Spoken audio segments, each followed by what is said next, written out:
resentfulness. I try to be as resentful as I can, just not about things like getting meningococcal, but things like being on hold for too long, 2-ply tissues or anything below, waiting in a line or a queue. I'm highly resentful of all these things. And that keeps me grounded. That is Tom Nash. My name's Osher Gunsberg, and this is Better Than Yesterday. Tom Nash was 19 when he contracted meningococcal septicemia. He slipped into a coma, and when he finally came around, only then did he discover that he was now a quadruple amputee. Tom went on to build a thriving career, a literal international superstar DJ and club promoter under the name DJ Hookie. Now, he did this in no small part due to his very unique way of looking at life. It's a philosophy that is specific, portable, and definitely unsentimental. This is not a conversation about how Tom got through the worst day of his life. It's a conversation about the way of living that he created to get through the rest of it. We're going to start this conversation talking about resentment and what you do with it. Because I can only imagine that waking from a coma and then discovering you're a quadruple amputee, resentment, anger, justified, righteous anger, those things would be a pretty understandable and very seductive place to go to. Yeah, that's right. I guess it would be. And for often, a lot of people, I think, is a default. The trope of kind of, why me? Until you realize, why not me? It's going to happen to someone, isn't it? Like, I'm no different from anyone else. I'm not special. You know, someone's going to lose their arms and legs this year. May as well be you.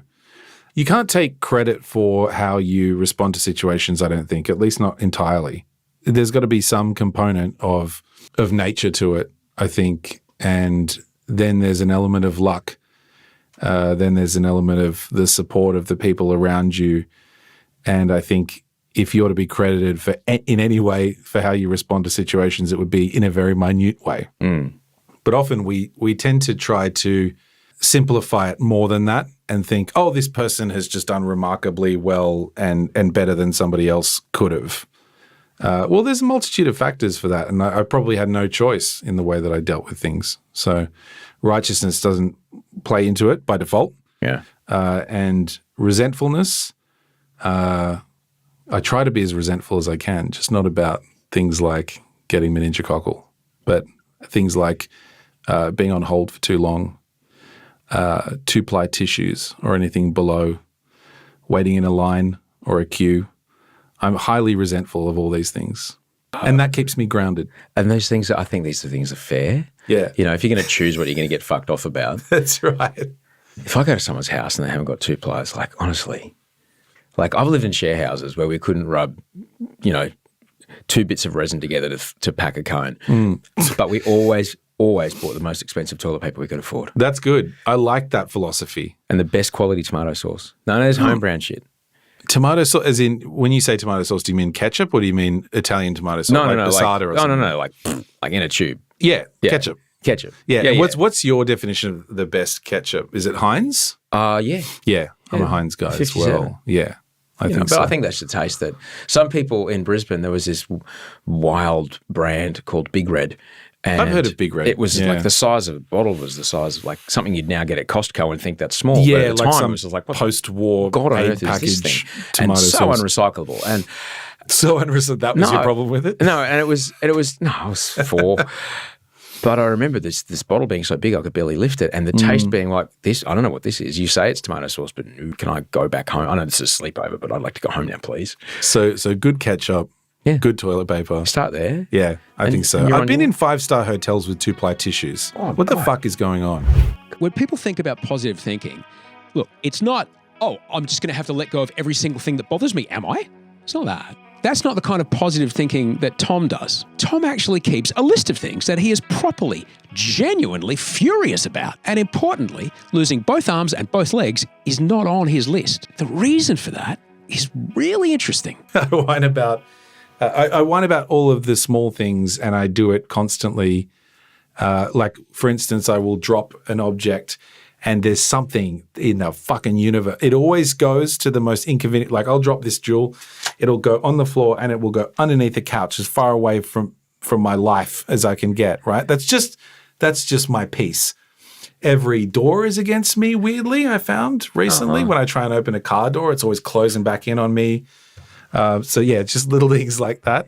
Also, the place that I live, I was talking to someone about this the other day on a podcast. I need to live in a place where I hate 20% of it for some reason, right? Because if I loved everything about where I lived, I would have nothing to complain about. That's part of my identity. You want identity? That's part of my identity. So 20% of it is like... It's about that. It's like a Pareto distribution, like some weird kind of, I need to complain 80% about 20% of this shit in my life. Yeah. So just being a little bit fucked off at stuff fuels you to do other things? Absolutely. No, well, it just makes me, it gives me purpose. And what is that? Just to complain about things. No, what's the purpose? What does it give you the purpose of? Literally that, to complain about things. Because I'm pretty good at it. Yeah. There aren't too many things that I'm good at. That's one of them. But when I actually have an idea for a book called 100 Things I Hate and Why I Hate Them.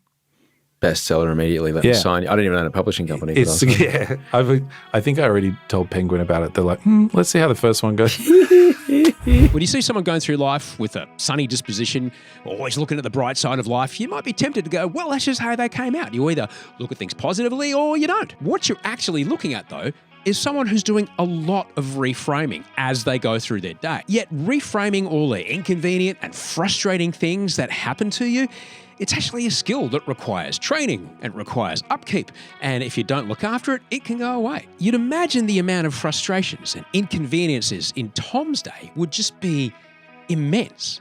So reframing plays a very important role in Tom's life, but he's incredibly clear about what it is not.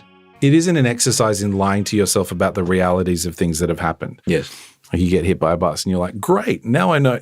Come on, horrible shit happens all the time. And it doesn't mean that if something is, 7 bad, that you're going to find something 7 good about it. You might only get something 3 good out of that. But there's a snowball effect that has. And the idea of getting good at reframing things is a skill, and that skill creates momentum. And the momentum means that you get exponentially better at doing that thing. And so it becomes like a superpower, I guess, in the future where, 10 years down the track, you might find that you're only getting better in little increments as you go along. And you lose sight of the bigger picture. You ought to lose sight of the bigger picture, right? Because I think the bigger picture is sometimes ambiguous and can lead you down the wrong path. I mean, I like to live in a way that I don't know what's really happening a year from now. I kind of like that. I take every situation in front of me because opportunities can come up and they lead you down a completely different path, a path that you didn't know existed. Mm-hmm. And that could be way better than what you thought you were going to do when you were setting goals, right? Which I think is a bullshit way to live your life. There's a guy called Tim Ferriss. You know who Tim Ferriss is? Oh, I know Tim Ferriss. You stumbled upon him before? Well, he developed a thing called fear setting, which I use in my life all the time, which I think is way better than goal setting, which is that you line up on a piece of paper in a grid all of the things that you fear from different outcomes, and then you actually just workshop what you would do in the best and worst case scenario. And the first time I heard about this, I was like, oh, it's kind of a bullshit, pop psychology thing. I started doing it. It was phenomenal, actually, because all it did was put your mind to rest at what your B and C and D plan would be if all of these bad things happen. Yeah. And so protecting against that, still, you weren't setting goals such that you had this narrow framing and you weren't open to opportunities, but you were sort of protected against the negative in a way. If we're lucky, we will get the chance to learn to walk just once in our lives. If we're even luckier, we won't even remember that it happened. For people like Tom, he's had to do it twice. And there's a lot to learn from someone who's had to train their brain to do something that nearly every other person on the planet takes for granted. Because what he needed to learn in order to walk again is something that now informs nearly every challenge that he faces in his life. When other people have their fingers in the pie, you set a goal. Yeah. And when other people have their own machinations that are happening and they can fuck with and move the goalposts, right? You have a tendency to get disheartened by the fact that you haven't reached it. And that's ridiculous in a way, right? Yeah. I remember when I first was learning to walk again using prosthetics, and I was at this hospital on the coast. It used to be called the Coast Hospital. It's called Prince Henry when I was there, largely abandoned except for a couple of wards. But it had The whole place had a kind of Shutter Island vibe about it, but there was a golf club that was about 800 meters or a kilometer down the road. And considering how awful the hospital food was, it was a great place to go for lunch. Yeah. Some respite, culinary respite, I guess. Respite from respite? Yeah, that's right, yeah. And I'd already been up and walking with the help of a wardsman type person. And so it was about endurance at this point. So we're going to walk all the way to the golf club. And it was kind of a steady decline down a bitumen road, and it was featureless, and you could sort of see all the way down to the end, and it looked really long. And I remember getting so disheartened. I remember I was halfway there, and I made the ill-advised decision to sort of stop and regain my composure. Ill-advised because standing is often more difficult with prosthetic legs than walking, because you're not giving rest to each leg as you're striding.